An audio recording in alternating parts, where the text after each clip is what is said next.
Hi all, hope all is well. Today's video, I just wanted to do a bit of an update in regards to a project that I am yet to start.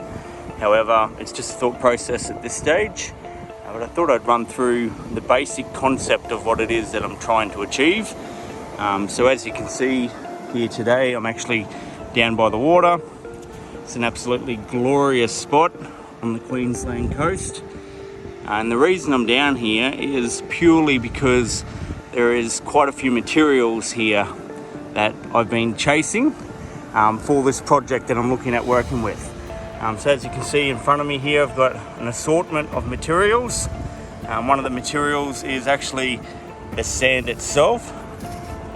So that's going to be used in this project as well. And then as you can see here, I've got myself a nice collection of seashells that I just found laying around in the rocks back over there. Some of these spiral cone shells and the clam shells. A lot of them are still joined together. I thought they were quite interesting. However, they're a calcium based product, so it's a calcium carbonate product, as is this product here. So this product that you can see is actually coral. So it's obviously long since decayed. It's washed up on the shore again, back over in the rocks over there, and it's given me the opportunity to pick up a few pieces just to show you exactly what it is that I was chasing. So I'm chasing some of that as well. So it's again calcium carbonate. It's no different than what that there is, except that's formed by coral. So the coral creates a calcium carbonate base as it progresses, and then when it decays, that's what's left of it, is an exoskeleton.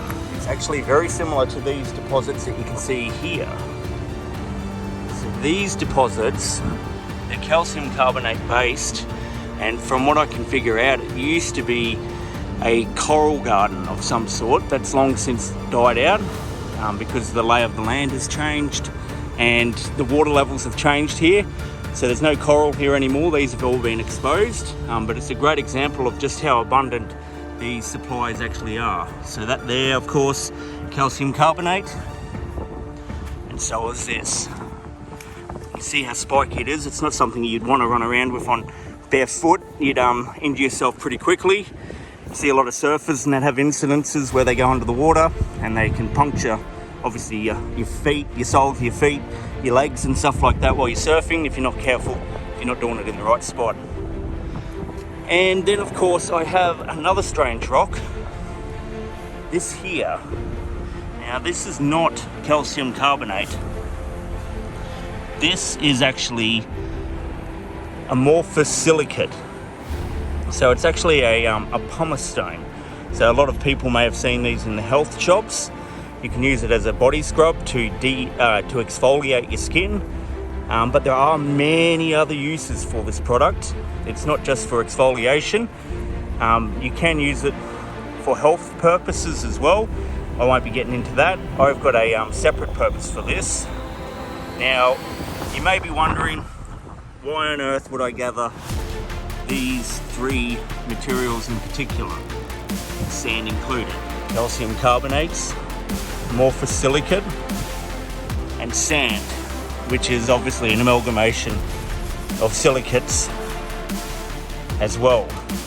Now the reason I've gathered them all together is I wish to actually go ahead and make a concrete mix out of it. So back in ancient Rome, there used to be an area called Pozzolana or Pozzolani, and from that area they used to mine pozzolana. Now pozzolana was actually a deposit very similar to this amorphous silicate, except it was a brown deposit, so it didn't form under the ocean.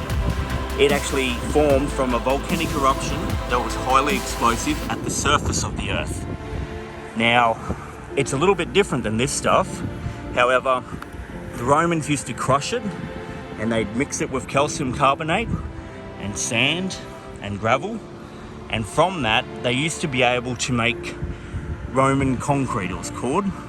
So it was Portland concrete. That's what we call it today. In fact, the recipe for that concrete mix vanished for 1800 years So from the 400s through to the 1800s, 1400 years, it was a lost technology, and it was rediscovered in England back in the 1800s. So it took that long to actually rediscover how they did it.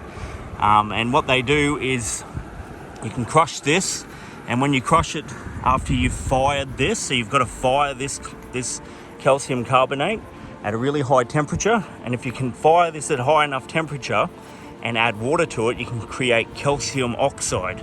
And then obviously calcium oxide, if you add water to it, becomes calcium hydroxide. Calcium hydroxide mixed with pozzolana and sand and gravel will give you a basic concrete mix. It's a very good concrete mix as well. It can actually be used under the water. Now, what I find fascinating about the pumice itself is it's extremely light. So I should be able to take it over to the water's edge here, put a piece in the water, and it should float. So we'll go and do that.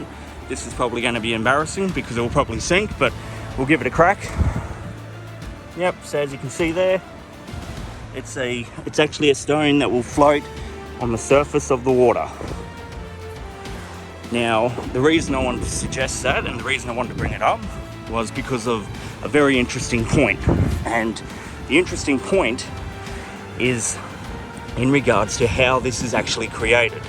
So as I was mentioning before about Pozzuolani, which is in Italy or in Greece, can't be certain for sure, it's one of those areas.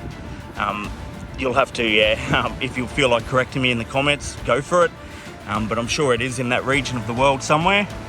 The reason I brought it up is purely because their variety was a surface formed one. However, this one is not surface formed. This one is formed at the bottom of the ocean. So actually out there. In fact, from what I've researched and studied lately, it is exactly out that way. There's actually a submerged volcano out there. It's north of New Zealand, east of Australia, very close to Fiji. And if you go that far out, there have been reports of a submerged volcano in 2012 that erupted under the water, and pumice rafts, rose to the surface. Now, these pumice rafts were extraordinary because they weren't your usual pieces of pumice like this. These pumice rafts were up to tens, if not hundreds of kilometers long and up to 5 meters thick in places. So that's a whole heap of pumice just floating around on the surface of the water. In fact, there's quite a bit of footage online in regards to these pumice rafts. They can be seen from outer space, so there is satellite imagery of these pumice rafts. And what happens is, over time, the pumice actually breaks up and gets knocked around, so it all rounds off, of course, but it floats to shore. So it floats to shore in New Zealand, Fiji, all the islands in the Pacific, and especially along the Australian coast.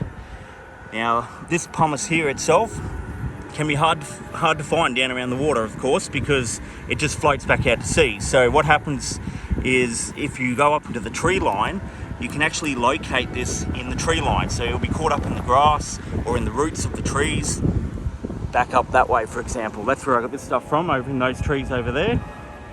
And that's how I located that. This here, of course, you can just find laying amongst the rocks. Same with that there. So I hope you found that interesting. I know I do enjoy sharing this information with you. It is only in regards to an upcoming project, of course. At this stage, I haven't had the time to actually go ahead and process all this to complete the project myself. That will be in an upcoming video that's coming very shortly. I'm hoping in the next couple of weeks I'll start refining this product just by crushing that.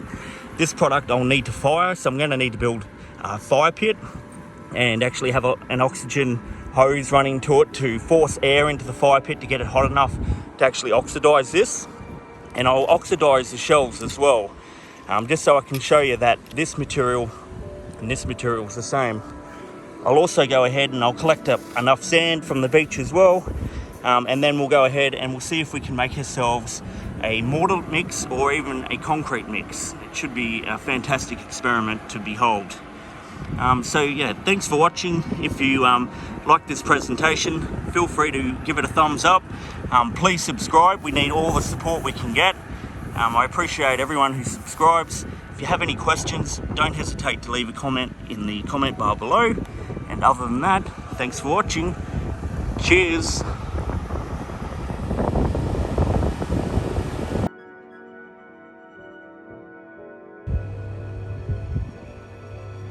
That is one huge ass roo. It's delighted to see me.